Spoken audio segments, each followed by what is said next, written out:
This template is called the Quadrilateral Resource Sheet. It is a great way to either see what the kids understand about classifying quadrilaterals or to summarize quadrilaterals.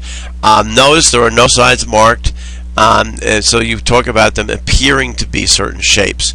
Once again, if you click on print, you can print the model, and there it is, Quadrilateral Resource Sheet. You can print that template, copy it for the kids, and you can then do the activities. There are several ways that I use this in a class. The first thing I tell the kids to do is I might say to them, now they're going to do the same thing I'm going to do. I want you to circle all of the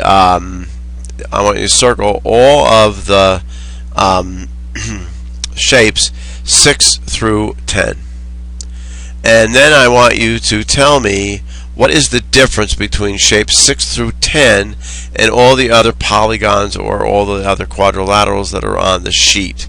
So basically, we can say they can answer in many different ways. They can write it on their communicator and hold it up. They can talk to each other, use a think, pair, share kind of thing.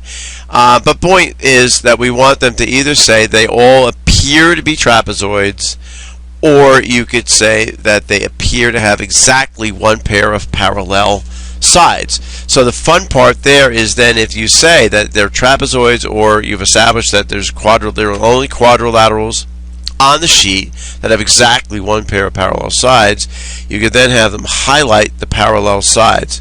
You could then validate those answers by actually taking your line segments and actually highlighting the parallel side. So that's the one parallel side for that trapezoid.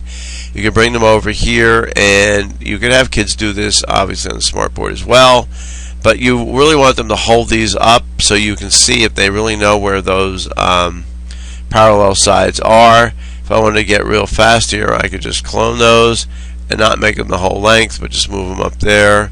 I could clone those, and again it'd be a little longer, but the point is I can quickly show all my parallel sides in my figures.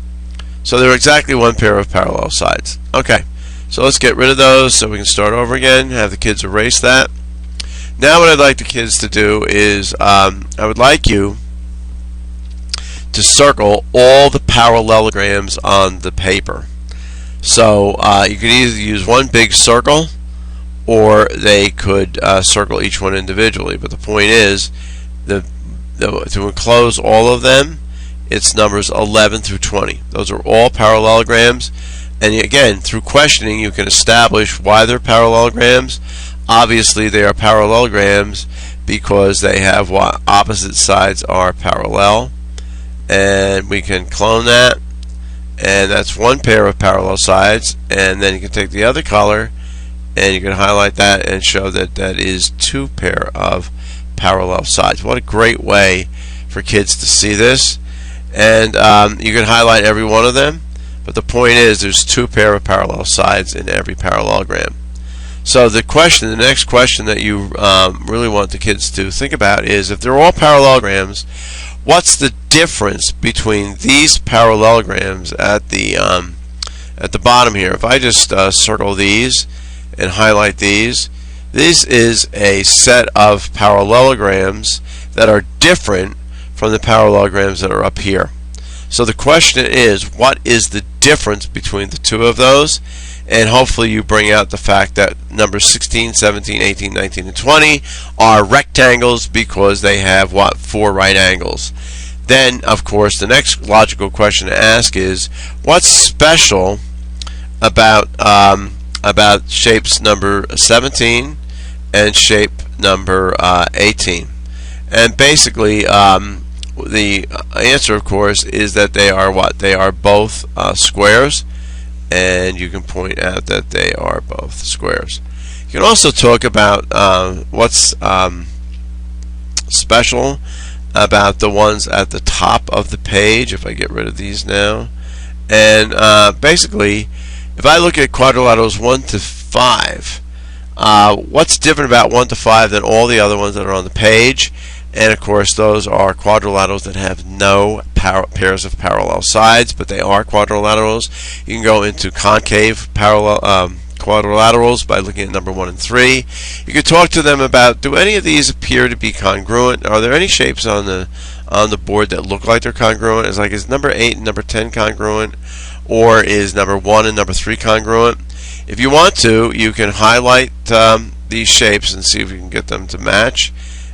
Kids would be highlighting them on their communicator, and you could then get them to see this as a, I just notice how I can highlight my sides. You got to be a little careful, but I can it's not going to be perfect, but it'll give you a rough idea. This is very good. If the kids are hiding this on the communicator, take this template out of the communicator and then highlight so you can move it around. I'll show you that in a second here. So I'm going to highlight my concave quadrilateral, and then I can group it.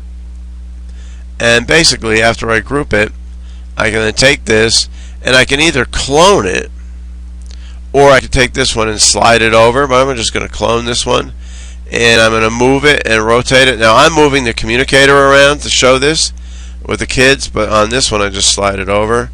And it's not perfect, but it does match if I just move it around a little bit. A point is that you can match corresponding sides and so forth. Okay, so one of the other things you can do at a lower level is you can just say, I want you to put an X on top of all of the shapes that appear to be isosceles trapezoids, or I want you to put an X on top of the parallelograms that appear to be rectangles or appear to be squares, and then you can check them out that way. So you can use recall, or you can use this really to teach them classification many different ways. You can even do like some fraction work. There are a total of 20 shapes. What part of those 20 shapes are quadrilaterals that do not have any parallel sides? So you could say, well, it's what, 5/20ths or 1/4 of the shapes are represented on the quadrilateral resource sheet are not parallelograms.